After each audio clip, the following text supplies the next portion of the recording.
విడుమొరటోడు అని వాళ్ళు వీళ్ళు ఎన్నెన్ని అన్న పసి పిల్లవాడు నవ్వాడు.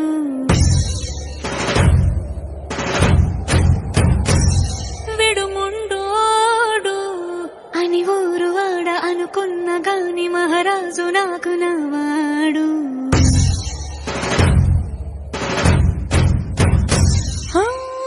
మాట పెడుతైనా మనసులో వెన్న రాయిలా ఉన్నవాడిలోన దేవుడెవరికి తెలుసును నాకన్నా. చూసేకి అగ్గిరవ్వ మాదిరే ఉంటా